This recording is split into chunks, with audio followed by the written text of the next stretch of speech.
Welcome back. In this video, I'm going to show you how to sew on a button.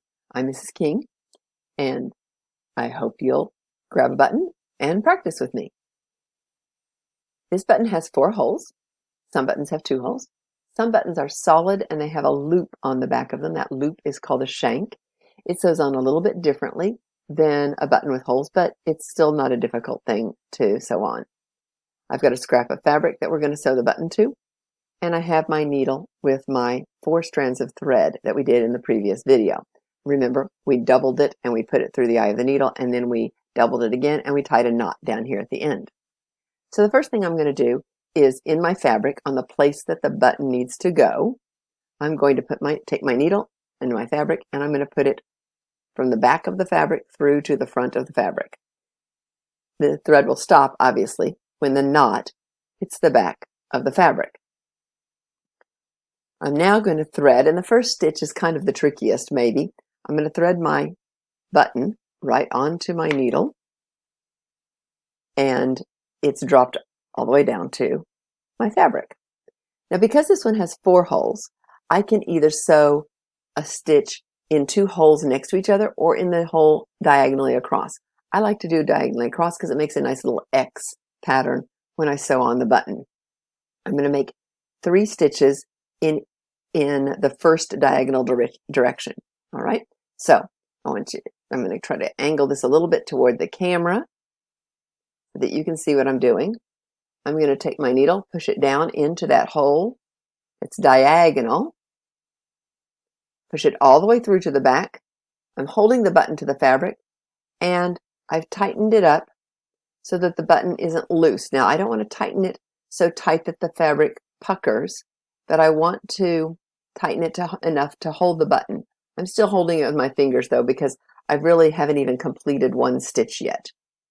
I'm now taking my needle from the back of the fabric. I'm going to go back through the fabric, and I'm going to go through the very first hole, the original hole that I started with. Now I've completed my stitch. I've got a diagonal stitch right here on my button, but when I flip it over, you can see on the back, you can see a little stitch right here as well. Okay. I'm going to go back down across diagonally, and I'm just going straight down through my fabric when I do this.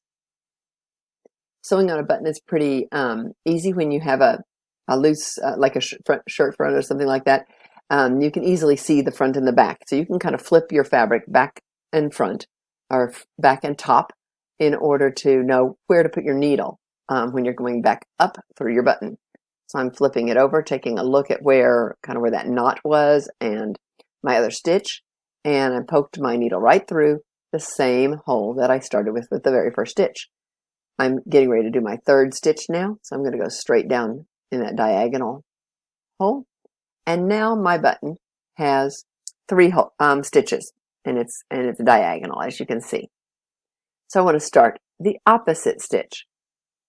So behind my thread is on the back now.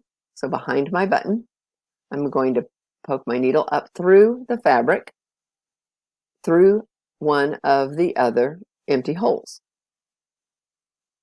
I'm going to pull my stitch nice and tight.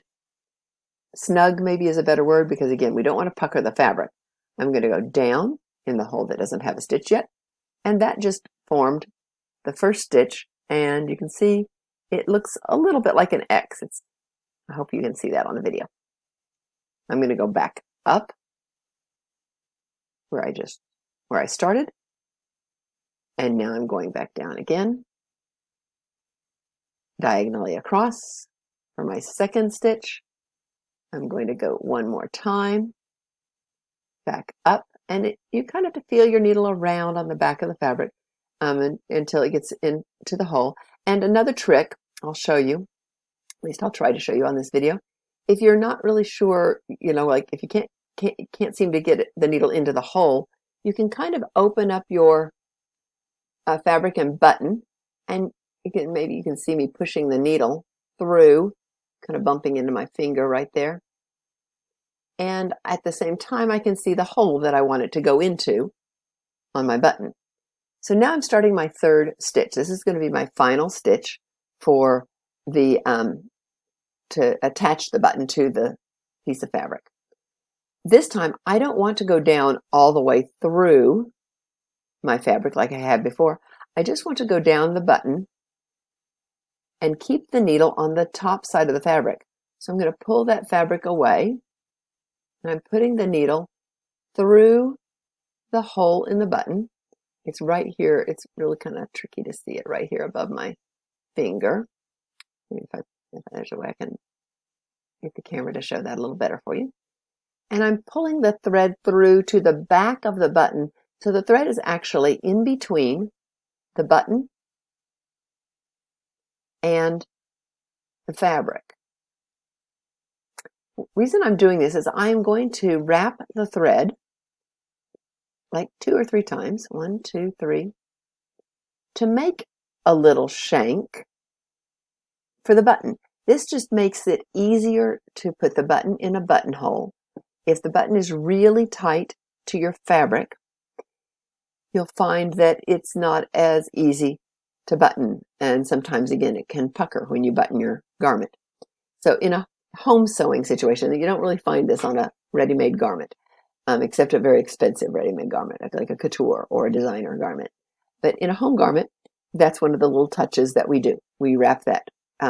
We take the loose thread, we wrap it around, and again, I'm not pulling tight, I'm just wrapping. And what that's done is it's created a little bit of a shank, a little bit of space right here, if you can see where my finger's pointing, a little bit of space between the button and the fabric. Now that I've done that, however, I am going to fold my fabric backward. I'm going to kind of watch my needle and push it all the way to the back side of my fabric, because I don't want any knots on the front of my fabric. I want the knots to all show up on the back of my fabric, or be hidden if there's a way to do that. So how do I make a knot? I'm going to put this down so I can hopefully show you a little bit better how the knot is going to work. I'm going to take my needle and I'm going to run it underneath those stitches that you can see in the back. And I'm going to pull it gently, and I'm going to make a loop. So that's a loop of thread. I'm going to put my needle through that loop of thread and snug it up all the way down to my fabric.